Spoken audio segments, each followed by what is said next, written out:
ሰላም ጥዕና ሃበለይ ተኸታተልቲ ሶርዳ ሚድያ መደብ ቋንቋ ትግርኛ ሎማዓቲ ከምቲ ልሙድ ሓደ ጋሻ ሒድና ልክመሪና ኢና ጋሻና ስዩም ዮሃንስ እዩ ተደጋጋሚ ኣብ ሶርዳ ሚድያ ናቅረበ ሓሳቡ ያካፍል እዩ ሎማዓንቲ እውን ተወሰነ ሓፈሻዊ ኣብ ትግራይ ዘለዉ ምንቅስቃሳት ፃንዒት ክንገብር ኢና ዮሃንስ እንኳዓ ሶሪ سيوم مقع بسلامنا سوردا ميديا مصح مقع بسلام تاني خاني مكي شبو ያው ለማዓንቲ ፃን ሒት ንገብሮ ኣብ ሰለስተ ዓበይቲ ጉዳያትና እስኪ ብትናይ መጀመርያ ንጀምር ሞ ሓፈሻዊ ኣብ ትግራይ ዘሎ ኩነታት ከመይ ኢኻ ትሪኦ ትግራይ ናበይ ኣሕዝኻ داعمنا خوينات ديس ويس بزو على بريتوريا علبات كركبي دبل أمنتي تلقى حافظ أو تحضر لما نقص نابي إذا مرة حلو بزبل نجمع الروما كاو نفتم غلت عبيت وسنتي أو ذي كنا بحر لهم دلهم كداية ما كان ملكان بتعمل صبغ عبي نتبيو زيخا من البات أبرهان كربان زلوا من البات ناي أبتكراي زلوا بوليتيكاوي تتتا ناي سلام ناي بمحدار ناي بزح قلولاوات حبرتا كم زلوهم قلت ايو جن بزتوسنا ملكع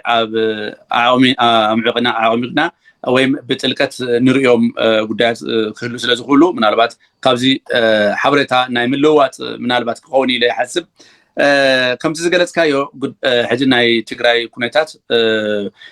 ኣብ መስቀለኛ ዝነበረሉ ግዜ ነይሩ ሕጂ ግን ካብ መስቀለኛ ወፂኡ ምናልባት ቀጥታ ናብ ሓደ ዳይሬክሽን ዝሓዘሉ ወይ ሓደ አንፈት ዝሓዘሉ ኩነታት ዘሎ ኣሎ ኢለ ይሓስብ ምክንያቱም ለክ ዓፍቲ ናይ ፕሪቶሪያ ድሕሪ ፕሪቶሪያ አግሪመንት እንታይ ነይሩ ናብ ሰላም ዲያ ክትከይድ እንደገና ናብ ጦርነት ክትምለስ ያ ዝብል ክልተ ዳይለማ ነገር ነይሩ ሕዚ ግን ግልጽ እናኾነ ዝመፀ በቲ ሽፍታ ቡድን ምክንያት ሕዚ ናብ ጦርነት ተምርሕሉን ናብ ጦርነት ኣይንፍታ ከም ዘላ ዝገልጽ ብዙሓት ምክንያታት ኣለዉ ካብዚ ከዓ መግለጺ ማለት ምናልባት مجلس نايزي كهون زخل مس قربت شعبية من البات أبو نحو واحد زخانة درجة مسؤول اللوم زي حجاوي بتعمل زي حجاوي زخانة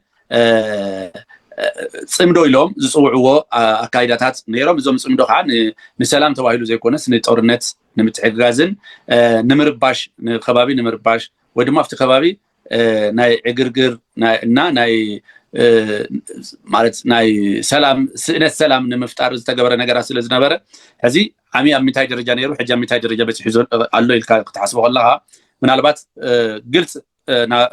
ግልጽ መንገዲ ዝሓዘ ይመስል ናብ ጦርነት እያ ተምርሕ ዳግማይ ናብ ኩናትን ዓውደ ኩናትን እንዳተቀየረት መፅያ ኣላ ኢለ ይሓስብ ጥቡቅ ካብዚ ክወፃና حالي نهار تقرأ داعمنا خوينات تخرج له كونات يجلو زبر حساب كمو قدمي له كانت فوتو خلت عين تتحاسب عن نور كلها هناك ترنينا أشتري حزب تتحاسبون اللي هي تقرأ دليل لوتن بزول لنا يزخيت زنبرة يتخلينا لولو مكففال تفوتيرو صفيح هنا محبر السباوي مكففال عدون أبو ولاد السفر عليلو ودن قال بوزح نجارات الرأينا اللي كوا حلفوا وسكع ورجتها تقول مركع له مركع مكفى صح له تجيرميو كوا حلفهم توم جنرات وانا ما رحت النور في الله توم عززتم نور كافتنا عصرت شو عترين عصر شو من أرم تحت الدول ده كان يتخلت نايتن عصرت خلت أرم تحت العتل عززت النور ملو كافتو تكال وسيمنو على مقليلهم قاليهم أمريكا القرون اللو قاليهم عادساون اللو قاليهم دماء حرام ريلو مكفاصل المورح اللو تو سراوت إنه لنرات عاقد وإنا كنا تأتي نرات كنا المرح نرافتو ناي DDR كم تنذكرون السلاو قلت تخفيلو تفناجلو بضحات نقرات يوم الرأي اللي وقت كلنا ما تحسس ناي بحق يوم زحزر لكم تاسي ولا تدليت تهالي ولا تمفقصاتهم تهالي نانا ما نخوينات كمان رح لخير سراويت النيديو نانا ما نخورات كوينات كمان رح لخيرو أمر راح أغني أوديو ما ورد باخني أوديو بصراحة كنت حاضر أسوي كانوا عكسك كم لخير لوجستيك أرو لخير نانا ما نتورمت موري حمسين بالخونة خلاص ኩናት ገጥኦም ክዕውት ዝኽእሉ ናና ማን ዓቕሚ ዘለዎ ህዝባዊ ቅቡልነት ዘለዎ ሓይሊ ዘለዎ ወላ ተወሰነ ወርሓ እንቀሳቀስ ዝኽእል ሲ ጭቡጥ እንዲ ድያ መሬት ናይ ብሓቂ እዚኣ ብጣዕሚ ረዝን ዝኾነ ሓሳብ ኢኻ ኣልዕሊ ከለይ ምክ ሓደ እንታይ እዩ ብዓቕሚ ደረጃ እንተወሲና ዓቕሚ ዝበሃል ጦርነት ክሽከም ዝኽእል ኢኮኖሚ ጦርነት ክሽከም ዝኽእል ሓሳብ ኣተሓሳስባ ጦርነት ዘድልየሉ ዓላማ የብሉን ኢኮኖሚ የብሉን ብዙሕ ነገራት የብሉን ግን ካብቶም ናይ ከምቲ ዝገለጽካዮ እንትና ብሓደት ናይ ዋር ሎርድስ ኢልና ንፅውዖም ደሞ ናይ ጦርነት ነጋዴ ኢልና ንፅውዖም ዘለና እቲ ንሕና ንዓና ወይም እቲ ሪስፖንሲቢሊቲ ዝስምዖ መንግስትን እንደገና ከዓ እቲ ናይ ሰላም ደላይ ዝኾነ ወይም ለውጢ ደላይ ዝኾነ ማሕበረሰብ ከማና ተራ ዜጋታት ሰላም ኢና እንደሊ ካብ ሰላም ኢና ንርባሕ እሳቶም ግን ቶም ጦርነት ዝደልዩ ዘለው ካብ ሰላም ዝርብሑ ኣይኮኑን ኩሉ ግዜ ኣብ ሰላም እዮም ዝነግዱ ምናልባት ዘብዐኛ ወይ ዋርድያ ምዃን ሕማቅ ስራሕ ማለት ኣይኮነን ግን እዞም ሰባት እዚኣቶም ሰላም እንተኮይኑ ናብ ዋርድያ ዝምለሱ ሰባት እዮም መብዛሕትኦም ቶም ጀነራላት ኢልና ንፅውዖም ዘለና ማለት እዩ ኣብዚ ሕዚ ሰዓት ግን ብህፃናት ኮማንዶታት ብመናእሰይ ኮማንዶ ዝሕለዩን ዝደለይዎ ነገር ውሽጢ መሬትን ልዕሊ መሬትን ዘሎ ሃፍቲ ዝቋፀሩ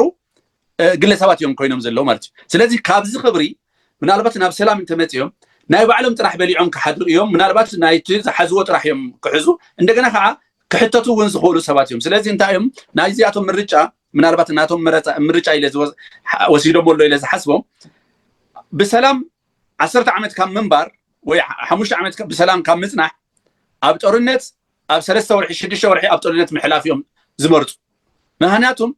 ካብ ሰላም ዝርብሑ ኣይኮኑን ሓደ ጦርነት ክኸፍቱ ከለዉ እሳቶም ጦርነት ክብሉ ከለዉ ብሰለስተ ምክንያት እዮም እንትን ዝብልዋ ሓደ በኢኮኖሚ ሃፍቲሞም ድኻታት ምናልባት ከም ካልኦት ማዕረ ዜጋታት ዝነበሩ ምናልባት ሕዚ ቢልዮነራት እዮም ኣብ ዝደለይዎ ከባቢ ኢንቨስትመንት ክገብሩ ዝኸፍቱ ዘለዎም መንበሪ ገዛውቲ ዝገዝኡ ዘለዎም እዮም እዚ ንኢኮኖሚ ረብሓ ዝጥቀሙላ እዮም ነቲ ንግዲ ናይቲ ጦርነት ዝነግዱ ዘለዉ ማለት እዩ ካልኣይ ምናልባት ብዝገበርዎም ወንጀላት ከይሕተቱ ካብ ወንጀል ንምህዳም እና ከይሕተቱ ካብ ተሓታትነት ነፃ ንባዕሎም ነፃ ንምግባር ዝገብርዎ እዩ ሳልሳይ ድማ ንፕራይድ በቃ ማለት እንትን ማለት ከምዚ ክብሪ ዝወስድዎ እዩ ንኽብሪኦም ዝወስድዎ ማለት እዩ ከምዚ ልክዕ ቀደም መሳፍንቲ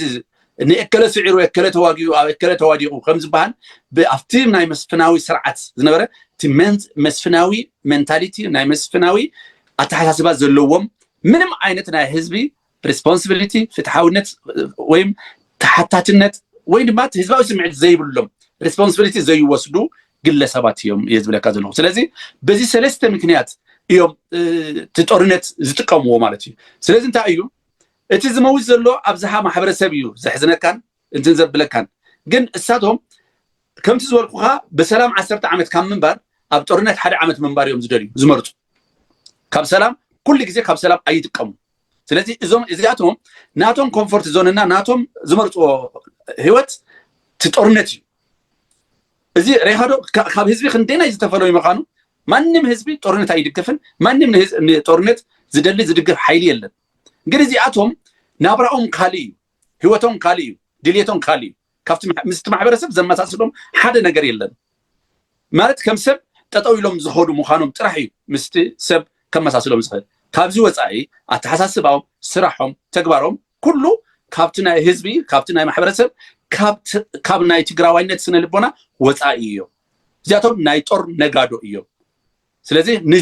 እዚኣ ስለ ዝኾነ እቲ ዝበልካዮም ነጥብታት ኣብ ግምት ዘእትዩ ኣይኮኑን ሓደ ህዝቢ ይጥቀም ዶ ህዝቢ ይጠፍእ ዶ መሬት ይጉዳእ ዶ ኢኮኖሚ ይጠፍእ ዶ ኢልካ ህይወት ሰብ ይጠፍእ ዶ ኢሎም ኣይሓቱ ምክንያቱም እዚ ዝሓትት ሪስፖንሲቢሊቲ ዝስምዖ ሓላፍነት ዝስምዖ ኣካል እዩ ከምዚ ክሓስብ ዝኽእል እዚኣቶም ግን ካብኡ ካብ ናይ ወጣት ደም ዝጥቀሙ ግለሰባት ስለ ዝኾኑ ስለዚ እዞም ዝበልካዮም ካልኩሌሽን ኣይገብርዎን ጦርነት ንኩርዓት ወይም ንክብሪ ኢሎም ንሃፍቲ ኢሎም ዝገብርዎ ስለ ዝኾነ እንደገና ካብ ወንጀለኝነት ንምህዳም ዝገብርዎ ስለ ዝኾነ بزمنم ጥርጥር ጦርነት ምርጫውም እዩ ኢለ ክብለካ ዝድኸል ጽቡቕ ዮሐንስ ያው ተዓዘብናዮ ምስ እዩ ብፍላይ ናቶም ናይ ሕወሓት ኣተሓሳስባ እስካዕ ሕዚ ድመፅናይኮም እዩ እንዲያው ከምቲ ዝበልካዮ ካብ ሓደ ገዛ 5 መናእሰይ ወሲዶም 7 መናእሰይ ወሲዶም ሰብኣያ ወሲዶም ኣና ገዛ ትሪፎ ታሰረፈት ኣዶ ሰበይቲ ድማ ብሓዘንን ቁርፍድፍዲታ ናይ 5 ደቂ 5 ባንዴራ ኢሎም በረከት ክውት ኣለዎ ርኢና ኢና 5 ብጫ ጨርቂ ማለት እዩ ክልተ ዝሰውእ ድማ ክልተ ናይ ደቂ እዚኦም ተሰዊኦም እዮም ጨርቂ ክውሩ ኢና ናይ ብሓቂ እዚኦም ብጣዕሚ ሓደገኛታት ካብ ሰብኣውነት ዝረሓቑ ፍጹም ጨካናት ምዃኖም ብዙሕ ነገር ተዓዚብና ኢና ብዙሕ ነገር እውን ርኢና ኢና ፈፂሙ ሞት ሰብ ከምዚ የድንግፆም 1,000,000 ህዝቢ ዝኣክል ሞይቱ እናበሉ ዜና እናሰርሑ ፀኒሖም ድሓረ ግን ቁፅሪ ክብልዎ ተለዉ ሰሚዕና ኢና ማንካ ከይተረፈ ናይ ህዝቢ ሃፍቲ ተዘሪፉ ክብሉ ዜናታት ዝሰርሑ ፀኒሖም ድሓር ግን ኣቕሓ እዩ ንብረት እዩ ፀገም የብሉን ናብ ዝበሉ ኮይኖም መወዳእታ እውን ንሶም ዝኸስቦም ነበሩ መሓዝቶም ገይሮሞ ርኢና የብሉ ሕኒ ክኸውን ኣይብሉን ትማልታይ ንዛረብ ነርና ዝብል ነገር እውን የብሉን ክንደይ ዝኣክል እቲ ህዝቢ ሃምንሕቆ እውን ተዓዚብና ርኢና ኢና ኩሉ ህዝቢ ዓለም ወይ ህዝቢ ርኢዎም እዩ ካብዚ ውፅእ ንበል እሞ ሕዚ እውን ህዝቢ ትግራይ መንግስቲ ኣልባ ኮይኑ መሪሕነት ኣልባ ኮይኑ ኣብ ከቢድ ፀገም እዩ ዘሎ እዚ እውን ህዝቢ ከም ህዝቢ መሪሕነት ክረክብ ተኮይኑ ክልተ መሰረታዊ ነጥብታት ወሰንቲ እዮም ማሕበረሰብ መራሒ ክመርፅ መንግስትነት ክተክል ተኮይኑ ናይ ግድን ምርጫ የድልዮ ማለት እዩ ምርጫ ተባሂሉ ወይ መንግስቲ ናይ ባዕሉ ገለ ይድሕሸኒ ይፈልጦ እየ ወድና እዩ ወዲ ከባቢና እዩ ሓቀኛ እዩ ብስነ ምግባር ተሃነፀ ኢሉ መራሒ ክመርፅ ተኮይኑ ካብቲ ከባቢ ምርጫ ክህልው ነይሩ ማለት እዩ ምርጫ መሪጡ መንግስቲ ክተክል ነይሩ መንግስቲ ተኮይኑ ድማ መራሕቲ ክህልዎ ነይሩ ማለት እዩ እዚ ሲስተም እዚ ክመፅእ ዝኽእል ብምርጫ እዩ ሕዚ እውን ህዝቢ ትግራይ 5 ዓመት ዝኣክል ብዘይ ምርጫ ብግዚያዊ ምሕዳር እናተባሃለ ኣብ ትሕቲ ውልቀ ሰባት ወዲቑ እዚ ኩሉ ሓሰራ መከራ ይርኢ ኣሎ ንርኢ ኣለና ማለት እዩ ሕዚ ቅድሚ 5 ዓመት ትግራይ ትመርፅ ትግራይ ትስዕር ትግራይ መሪፃ ትግራይ ስዒራ ናበሉ ናፈኮርና ምርጫ ትገብር እያ ኢሎም ኣትዮም ምስ ኢትዮጵያ ነበረ ናይ ህዝቢ ትግራይ ነበረ ፖለቲካ ምትእስሳር በጣጢሶም ናብ ሓዊ ወሲዶም ናብ ኩናት ወሊዖም እዚ ኩሉ ህዝቢ ኣዕንዮም ሕዚ ድማ ድሕሪ 5 ዓመት እንደገና ሓቢርና ምስ ኢትዮጵያ ምርጫ ይንገብር ኢሎም ክንገፁ ብዙሕ ኣገልግል ይብሉ እዚ ጉዳይ እዚ ከመይ ዕልባት ክረክብ ዝኽእል ትብል ሓንቲ ነጥቢ ካልአይቲ ሃገራዊ ምክክር ኮሚሽን ብክልተ ተጣይሹ ብዙሕ ነገራት ኣጀንዳታት ይስብሰቡ ኣለዉ ኣብ ኩለን ክልላት ለለዉ ፀገማት ለለዉ ኣፈላላያት መፍትሕታት እውን ካብቲ ማሕበረሰብ ኣጀንዳ ክእክቡ ክስብስቡ ነዊሕ ግዜ ገይሮም ዳርጋ ናብ 2 ዓመት 3 ዓመት ኣውስኪሮም እዮም ኣብ ትግራይ ግን እዚ የተገበረ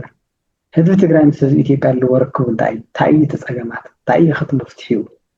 ኣብቲ መፍትሒ እውን ብሓባር ኣይመፀን እቶም ላጋጠምዎ ፀገማት እውን እቶም ናብ ኩናት ዝወስድዎ ዘለዉ ፀገማት እውን ኮፍ ኢሉ ምስ ፌደራል መንግስቲ ይኹን ምስ ዝምልከቶም ኣካላት ሓሳባትን ኣብ ህዝቢ ኢትዮጵያ እውን ከቕርቡ ይኽኣል እዩ ማለት እዩ ህዝቢ ትግራይ ካብ ወረዳ እስካዕ ቀበሌ ዘሎ ማሕበረሰብ እቲ ዘሎ ኩነታት ባዕሉ እቶም ዝፈልጦም ፀገማት ባዕሉ ከቕርቡ እቶም መፍትሒ እውን ካብ ባዕሉ እውን ክመፁ እዞም ኣጀንዳ እዚኦም ንኸይስብሰቡ ድማ ሕዚ እውን ትግራይ ናይ ውልቆም ሓፅር ገይሮም ማለት እዩ እዚ ተነፅሎ ትግራይ ካብ ኢትዮጵያ ፖለቲካ ኣብ ዝረሓቐትሉ ቁፅሪ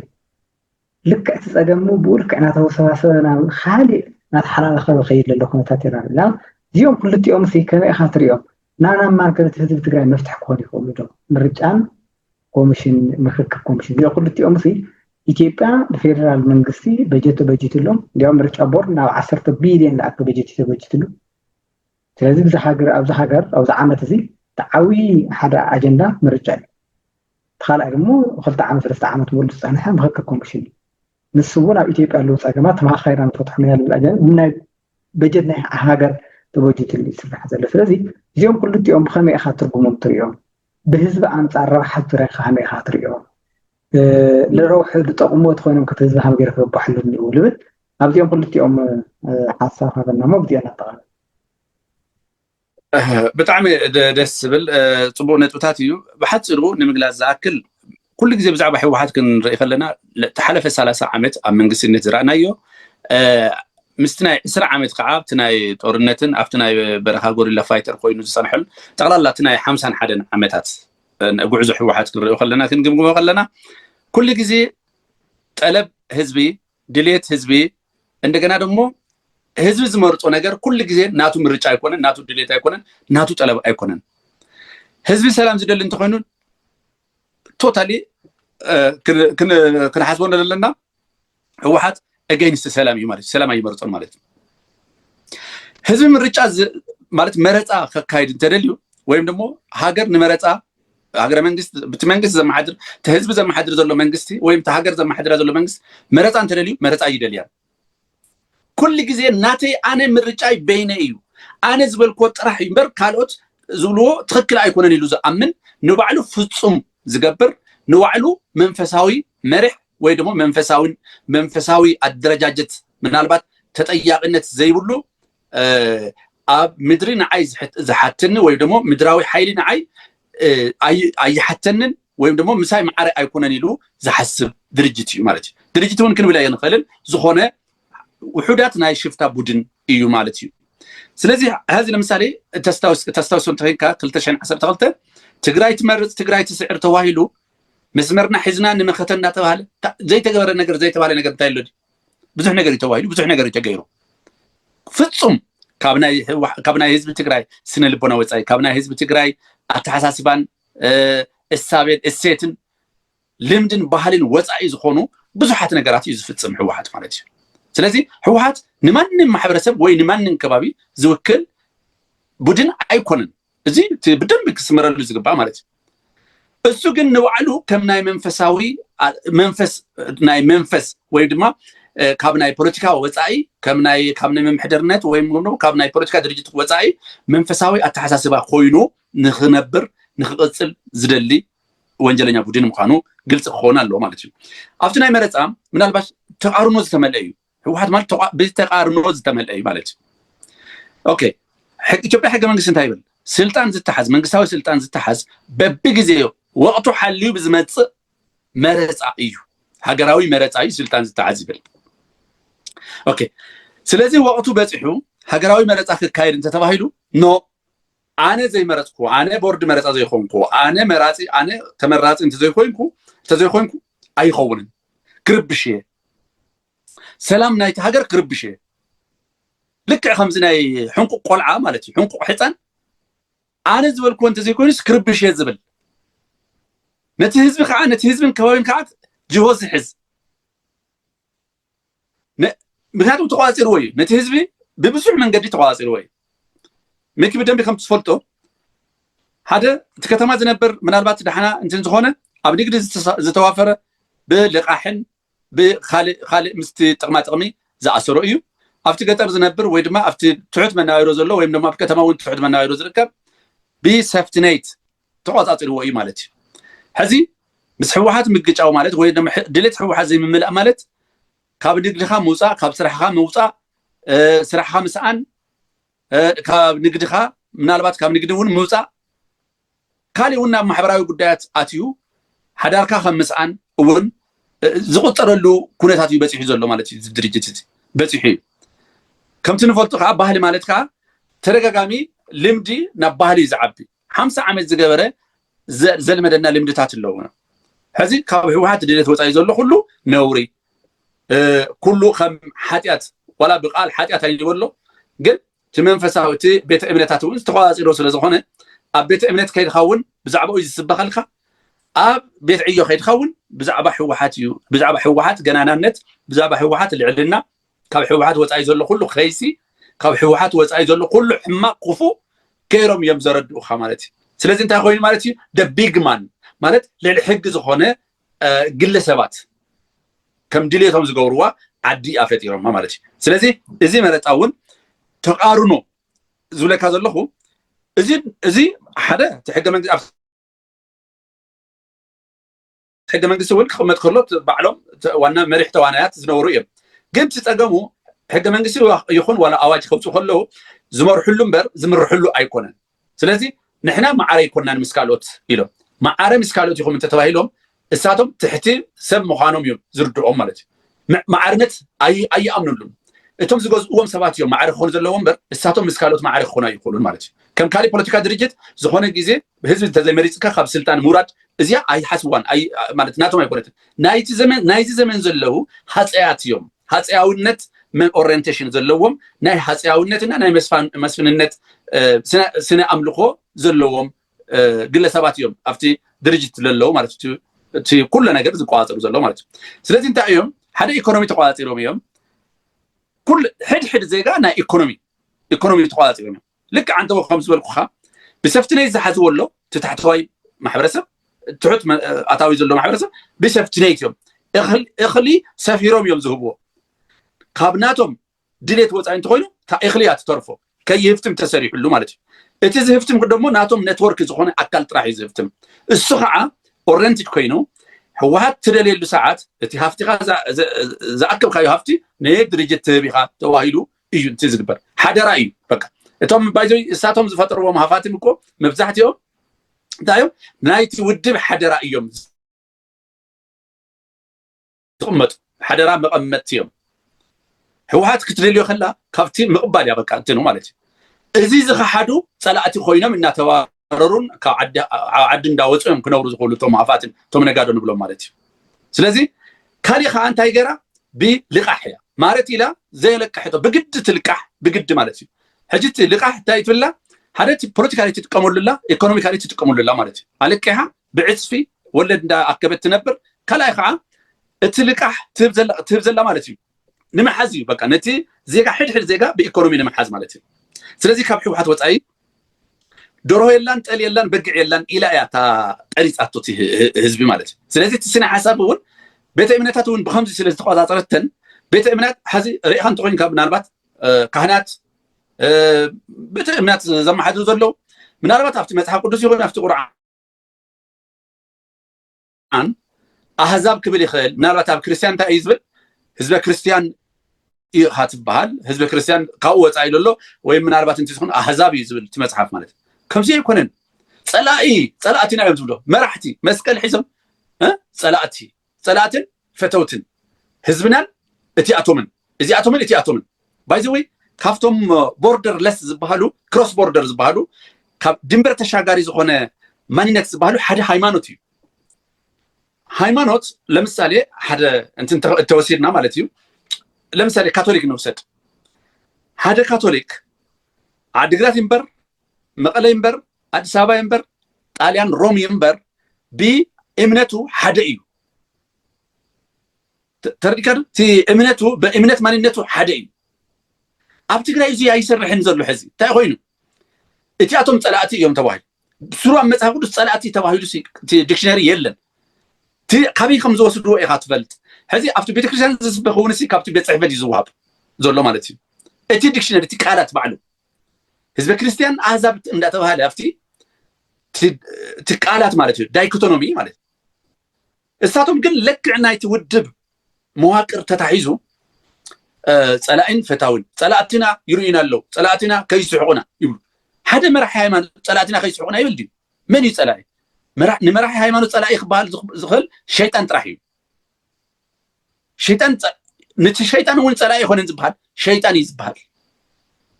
ነቲ ሸይጣን ዝኽትል ደሞ ኣህዛብ ይበሃል ኣብቲ መፅሓፍ ማለት እዩ እምበር ፀላኢ ዝበሃል ፀላኢ ፈታዊ እዚ ሓደ ብጣዕሚ ዝወረደ ናይ ቀደም ትራዲሽናል ፖለቲካ ሲስተም ናይ ኮሚኒስት ስርዓት ፖለቲክስ እዩ እዚ ዝፈረሰ ማለት እዩ ኣብዚ ናይ ሕዚ ትቅረተ ኣካል ህወሓት ዘመሓድሮ ማለት እዩ ሕዚ እንታይ ፈጢርና ኣለና ማለት እዩ ኮሚኒስታዊ ዝኾነ ቤተክርስትያን ወይ ደሞ ኮሚኒስታዊ ዝኾነ መስጊድ ፈጢርና ኣለና ማለት እዩ ሪሃዱ ክንደይናይ ከም ዘበላሽ 50 ዓመት ዝተሰበኸ ፅልኢ ተረኽ ካብ ልምዲ ሓሊፉስ ባህሊ ኮይኑስ ባህሊ እንተኮይኑ ከዓ ናብ እምነት ይኣቲ ናብ ፖለቲካ ይኣቲ ናብ ምሕደራ ይኣቲ ስለዚ ንሓዋር እውን ብጣዕሚ ኣስጋኢ ዝኸውን ነዚ ነገር እዚ ናብ ኖርማል መምላስ እዩ እዚ ኣብ ናይ ፖለቲካ ምናልባት ክኸውን ዝኽእል ለርን ኤንድ ኣለርን ዝበሃል ነገር ኣሎ ሓደ እቲ መጀመርያ ዝነበረ ጌጋ ኣተሓሳስባት ክተፍርሶ ኣለካ ካብኡ እቲ ዝተመሓየሸ ወይ ደሞ ደሓና ዝበሃል ኣተሓሳስባ ክተምህር ኣለካ ازيت ማለት ዝተሃንፀ ጽልኢን ቅምን በቀልን ዝተሃንፀ ሕሾት ተረኽ እዚ ክፈርስ ክኽእል ኣሎ ማለት እዚ ንኸይፈርስ ድማ ግዜ ክወስድ ምንታ ኣብ ቤተ እምነታት ኣብ ሕድሕድ ቤተሰብ ኣብ ሕድሕድ ገዛውቲ እትዮም ኣለዎ ማለት ስለዚ መረፃ ንሕና ዘይንመርሖ መረፃ ኣይኮነን ኦኬ ንሕና ዘምፃናዮ ምክክር ኮሚሽን ኣይባልን ኣይኮነን ስለዚ ትርጉም ንሕና ንህብ ሕግ ንሕና ነውፅእ ፍርድም ንሕና ንህብ ዝብል ኣተሓሳስባ ስለ ዝኾነ እዚ ምናልባት ካብቲ ናይ ሕወሓት ትፅቢት ዝግበር እዩ ህዝቢ ትግራይ ግን ምናልባት መረፃ የድልዮ ግዴታ እዩ ምክክር እውን የድልዮ ምክክር ዘድልዮ ንምንታይ እዩ ሕቶታት ስለ ዘለዎ ማለት እዩ ምክክር ንምንታይ የድሊ ህዝቢ ትግራይ እኮ ኣብ ምክክር ዝኣምን ህዝቢ እዩ ሰብ ይተኣከብ ምክሪ ክረክብ እዩ በቃ ኣባ ሃይላና ማለት እዩ ኣባ ሃይላና ናይ ትግራይ ሰብ ይተኣከብ ምክሪ ክረክብ ምክሪ ክርከብ ሲ ሰብ ይተኣከብ እዩ እዚ ናቱ ናይ ባዕሉ እሴት እዩ ናቱ መግለፂ እዩ ነዚ መግለፂ ነዚ ባህሉ ነዚ ልምዱ ሕወሓት ተዘይባሪኽዎ ኣይቕበልን ዝብል ማሕበረሰብ ሕዚ የለን ሕወሓት ዝደልዮ ግን እሱ እዩ ብኣይ ዘይመፀ ኩሉ ሓጢኣት እዩ ብኣይ ዘይመፀ ኩሉ እርኩስ እዩ ኢሉ ዝሰበኸ ሕወሓት ን50 ዓመት ስለ ዝሰበኸ ምናልባት እዚ ካብ መስመር ከም ዝወፃኻ ካብ ልሙድን ኖርሚን ከም ዝወፃኻ ተገይሩ ዝሕሰበሉ ዝነበረ ግዜ ምናልባት ሕዚ ብጣዕሚ ብብዙሕ ፐርሰንት ቀኒሱሎ ኢለ ይሓስብ ስለዚ ህዝቢ እውን ኣብዞም ክልተ ዓበይቲ ኩነት ብንዕቱብ ክሳተፍን ነዚ ከዓ መብት መሰሉ ስለ ዝኾነ ነዚ መሰሉ ከዓ ብሓያል ክቃለስ ክኽእል ኣለዎ ኤሊት ከዓ ኣብዚ ዙርያ ክንሰባሰብ ክንክእል ኣለና ኢለ ይሓስብ يغنيلي يوهانس سيوم طعم انا مسجن صبو حسابي خان كافيكا بوغناي حسابي حسابي وديه جن حصرت مرختي كحرفو على مثل ነገር ታሊ ምስተሕድረሎ ኣብ ኢሮብ ለለኻ ወምስተወላድ ምዃንካ ሓፈሻዊ ኣብ ትግራይ ዘለዎ ወቅታት ኣሃም ማሕበረሰብ ኣብ ፌደራል መንግስቲ ኢትዮጵያ ህዝቢ ከምኡውን መናእሰይ ትግራይ ሕፅረት ቢልካ ተሕልፎ መልእኽቲ ተሃሊካ መልእኽቲ ተሕልፍ እሞ ብዙ ነዛት ያድን ላ ባይዘዌት ክብሎ ዝደሊ ብብዛሕትኡ ኢለ ምናልባት መልእኽቲ ክኸውን ዝኽእል ምናልባት ሕዚ ንሕና በተለይ መናእሰይ ትግራይ ካብ ምሟትን መንባርን ምናልባት ናብ ምርጫ ከኣቲ ዝኽእል ነገር ኣይኮነን ኢለ ይሓስብ ግን ፕሮፓጋንዳ ናይ ሕወሓት ፕሮፓጋንዳ ሕማቕ እዩ አንተ እውን ክገልጽ ከም ዝፈተንክዎ ብፕሮፓጋንዳ ዓብይ ሕሾት ብምሕሻው እሱ ከዓ ብተደጋጋሚ ብምንጋር ሓቂ ናብ ሓቂ ተቐይሮ ልምዲ ዘለዋ ድርጅት ስለ ዝኾነት ሕወሓት ምናልባት ትዝንገረና ዘሎ ብሕወሓት ዝንገረና ብካድሬ ዝንገረና ምናልባት ደጊምና ክንፍትሾ ተሓቃውነቱ ክንፍትሾ ክንክእል ኣለና ምናልባት ተሸኪምናዮ ዘለና ናይ ሕወሓት እንዳፀላና ናይ ሕወሓት መንፈስ ተሸኪምና ንንቀሳቀስ እንተኮይንና ንሞትን ንኩናትን ዕንወትን ከም ዝተሸከምናን ከም ዝመረፅናን ክፍለጥ ክኽእል ኣለዎ ማለት እዩ ሰብ ንናይ ባዕሉ ኣረኣያ ኣሎ ንናይ ባዕሉ ዝኾነ ፖለቲካዊ ኣመለኻኽታ ኣለዎ ንናይ ባዕሉ ዝኾነ ዓላማን ሕልምን ኣለዎ ስለዚ ሰብ በዚ ሰዓት ንእከለ ስልጣን ንክሕዝ ተባሂሉ ወይ ድማ እከለ ናብ ጦር ከይሕተት ኣብ ፍርዲ ቤት ከይሕተት ተባሂሉ ዝመውት መንእሰይ ክህሉ የብሉን እቲ ወንጀል ዝገበረ እንተሃልዩ ባዕሉ ክሕተት ነፃ እዩ ክኸውን ዘለዎ ማለት እዩ ኣነ ምእንቲ መን እየ ዝመውት መን ከይሕተት ማለት መን ኣብ ፍትሒ ከይቐርብ ክመውት የብለኒ እንዲያውም ናብ ፍትሒ ከቐርብ ክሙክር ዘለኒ ማለት እዩ ስለዚ እዞም ሰባት እዚኣቶም ንርኢ ኣለና ናብ ምንታይ ተቐይሮም ከም ዘለዉ ንርኢ ኣለና ትሕቲ ምድርን ልዕሊ ምድርን ዘሎ ሃፍቲ ኩሉ ተቆፃፂሮሞ ቢሮክራሲ ተቆፃፂሮሞ ኩሉ ካብ ናቶም ሓሳብ ወፃኢ ዘሎ በጥይት ኣፈሙስ ካብ ዓዲ ዘባርሩን እሳቶም ንዖም ኣገልጊሉ ዝነብር ጥራሕ ትግራዋይ ዝብልዎ ትግራዋይነት ዝህቡን ዝኸልኡን ኮይኖም መንፈሳዊ መራሕቲ ምናልባት ከም ካብ ማለት ክንዴ ኣያቶላ ኢና ፈጢርና ዘለና ኣብ ትግራይ ማለት እዩ እቲ ናተይ ሱፕሪም ስልጣነይ ካብ ላዕሊ እዩ ዝብል ማለት ጋንግስተር ዝኾነ ግሩፕ ተፈጢሩ ኣሎ እዚ ጋንግስተር ንህዝቢ ትግራይ ጠቕላላ ኣገልጋሊ ዝሓስብ ከም ኣገልጋሊ ዝሓስብ መሬት ትግራይ ኩሉ ከም ናይ ውልቀ ግራት ዝሓስቦ ቡድን ተፈጢሩ ዘሎ ማለት እዩ ስለዚ ህዝቢ ከም ህዝቢ ናይ ባዕሉ ዝኾነ ናይ ባዕሉ ምርጫ ኣለዎ ናይ ባዕሉ ሕሪ ኣለዎ ሰላም ይደሊ ሰላም ይመርጽ ህዝቢ እንደገና ከዓት መሬት ብኸባቢ ናይ ባዕሉ ዝኾነ ድሌታትን አንፈታትን ሕልምታት ኣሎ ነዞም ድሌታትን ሕቶታት ከዓ ናብ ማእከል መጽዮም ሕጊ ኮይኖም አዋጅ ከም አዋጅ ወይም ብሕጊ ተደንጊጎ ክትቀበሉና በቲ አዋጅ ክግዝኡሉ እቲ ማሕበረሰብ ዘለዎም ሕቶታት ናብ ማእከል ከምጽእ ክኽእል ኣሎ እዚ ከዓ ሃገራዊ ምክክር ኮሚሽን ክሳተፍ ክኽእል ኣሎ ወይ ለሐስብ ሓሳባትይ ኣብዚ ክውድእ ተወረጥ ያለይ አሁንስ ተዓሚለ መስገን በፋሊ መደብ ስካን ድራኸብ ድማ ሰናይ ጊዜ ወገኔ ያቀሚለ ተወረጥ ያለና ጊዜና ጊዜ ካለ ሰውኢኻ نزيد مثل حساب سراك كلها كان بيلمسكن يغنيلي مكي صبو تخطاتلتي سودا ميديا ياو ازي المثل حساب نتخطاتلكم سأنا يحومهم إذا حساب زينا بخلقت عدمتي مدو عم كاتبرينا تحنا تكهلو شيرنا سبسكرايب لايك مقبار اي ترسعوا نورنا كزي كان بيلمسكن فغاتي هاوله